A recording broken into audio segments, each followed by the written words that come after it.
No interior esquecido do Rio Grande do Sul, quase na divisa com Santa Catarina, existe uma estradinha de chão batido que o povo chama de Estrada da Cabra. Ninguém sabe dizer quem deu esse nome. Uns falam que é por causa de um balido estranho que se escuta à noite vindo dos campos vazios. Nunca se vê bicho nenhum, só o som, rouco e demorado, como se a terra respirasse sozinha. Foi em 1943 que meu avô, Ernesto Bittencourt, resolveu se meter ali. Comprou uma casinha de madeira que ninguém queria. Azul desbotado, janelas tortas, o telhado cheio de buracos. Tinha um poço nos fundos, coberto por uma tampa de tábuas carcomidas. Quem vendeu não fez questão de esconder. Ninguém ficava muito tempo naquela casa, mas meu avô era homem teimoso. Dizia que fantasma nenhum metia medo em peão que já dormiu em campo aberto debaixo de tempestade. Nos primeiros dias, o silêncio parecia bom. O vento cantava nas frestas, as paredes rangiam de noite, mas nada que um homem não suportasse. Às vezes, sentado no alpendre, ele escutava o tal balido. Vinha de longe, passava pelo mato e parecia entrar pela porta. Ele ria, cuspia o palheiro e ia dormir, satisfeito por ter só o mato como vizinho. Na segunda semana, começou a ouvir barulhos no forro. Passos lentos, como se alguém arrastasse botas de um canto a outro. Subiu lá com o lampião, remexeu as traves, nada encontrou. Voltava para a cama e o barulho recomeçava. Toda noite, mesmo horário, os passos iam de um lado ao outro do teto baixo, como se fosse uma ronda. Quem passava pela estrada de manhã dizia ter visto luz acesa até o sol nascer. Um vizinho contou que viu uma sombra parada no alpendre, alta demais para ser Ernesto. Meu avô jurava que não era ele, que àquela hora estava trancado, deitado na rede, ouvindo o teto ranger, esperando o dia clarear. O balido ficou mais perto. Não vinha mais do mato, mas do quintal. Parecia do lado do poço. Ele abria a porta dos fundos, lampião na mão, o som parava. Ia até o poço, empurrava a tampa, olhava lá dentro, só a escuridão úmida. Às vezes o balde balançava sozinho, batendo de leve nas pedras. O vento parecia subir de lá, frio, com cheiro de palha molhada. Teve noite que acordou com o som da corrente do poço se mexendo. Chegou lá, viu a tampa meio aberta, a corrente balançando devagar, como se algo tivesse puxado. Empurrou a tampa, pôs uma pedra pesada em cima, mas na noite seguinte, a pedra estava caída, a tampa aberta outra vez, convidativa como uma boca. Quando ia na venda, sentia os olhares. Um tropeiro velho chegou perto, sussurrou que naquela casa já tinha sumido gente. Disse que o balido era sinal de coisa presa ali embaixo, esperando alguém abrir o poço. Meu avô só ria, voltava para casa e pregava mais tábuas na tampa. Noite seguinte, as tábuas amanheciam soltas, sem sinal de arrombamento. Para tentar dormir, arrastou o colchão para a cozinha, perto do fogão de lenha, mas o som o seguiu. Agora não era só o teto, era o chão que rangia, como se unhas riscassem a madeira gasta. O balido misturava com sussurros que vinham das paredes, frases cortadas, voz que não era de homem. Ele parou de dormir. Ficava sentado na cadeira de balanço, a faca na mão, o lampião aceso até o pavio gastar. Quando o sono vinha, o balido ficava tão perto que parecia dentro da cabeça dele. Às vezes cochilava e acordava suando, certo de ter ouvido alguém chamar seu nome do fundo do poço. Às vezes sentia um cheiro forte de terra molhada dentro da sala. Dizem que começou a falar sozinho, respondendo para ninguém. Quem passava de longe via ele parado no alpendre, olhando para a estrada, o lampião tremendo, o rosto meio torto num sorriso sem graça. O vento batia forte, mexia as telhas, e o balido vinha junto, atravessando a casa inteira sem pedir licença. Quando o inverno chegou, Ernesto já não era o mesmo. Botava cadeado na porta, tranca no poço, mas toda noite era igual. A corrente rangia, a tampa batia, o balido raspava as janelas. E ele ali, sentado, vigiando como se fosse o guardião de algo que ninguém queria ver, preso ao medo que ele jurava não ter. Até hoje, dizem que quem passa pela Estrada da Cabra, se parar o cavalo na curva, consegue ouvir um balido que não parece de bicho. Parece mais um suspiro preso embaixo da terra.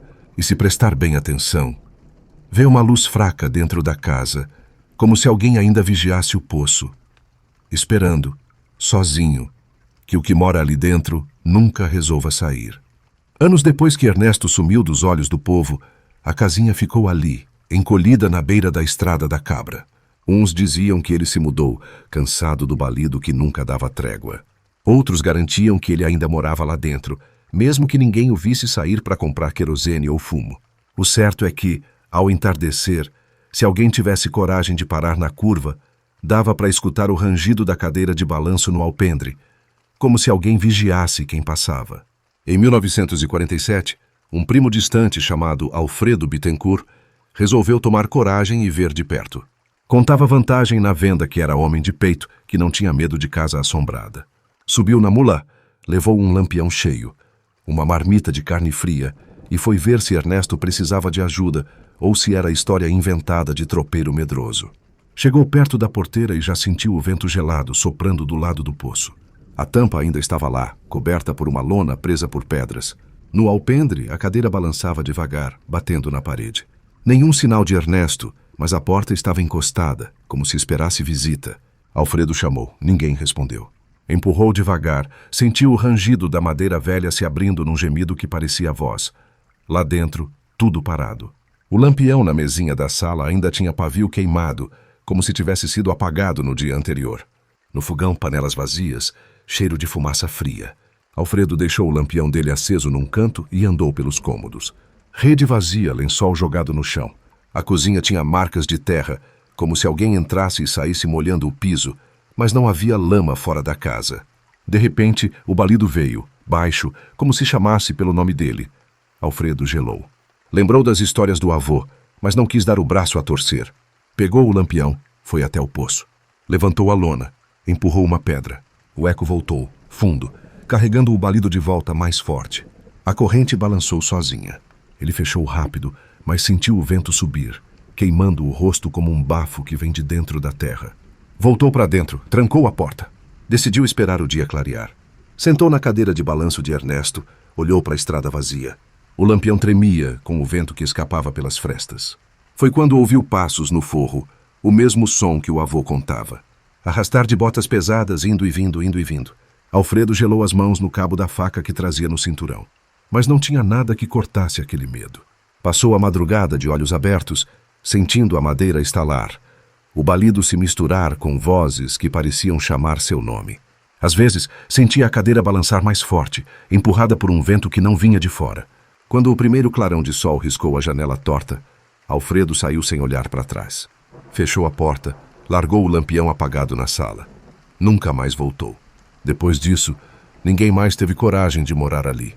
Um fazendeiro ofereceu dinheiro para derrubar a casa e tapar o poço, mas quem encostava a mão na tampa amanhecia doente, febril, vendo coisa que ninguém mais via. Uns tentaram enterrar o poço com pedra e entulho. De noite, o balido ecoava tão alto que acordava o povoado a léguas de distância. Os tropeiros passaram a evitar a estrada da cabra. Quem não tinha escolha apertava o passo, rezava baixo. Alguns diziam ver uma luz fraca dentro da casa, mesmo anos depois de ninguém pisar ali. Outros juravam ver Ernesto sentado no alpendre, balançando na cadeira, olhando quem ousasse passar. Reza a lenda que quem parar na curva e escutar o balido de perto, se tiver coragem de abrir o poço, não volta o mesmo. Dizem que o que mora lá dentro não é bicho, nem gente, nem sombra. É um medo que pegou forma, guardado no fundo da terra, alimentado por quem ousa ouvir. E quem ouve, nunca esquece. Mesmo que fuja, carrega o som para sempre dentro da cabeça, como um eco que se esconde na hora de dormir. Hoje poucos falam da casa.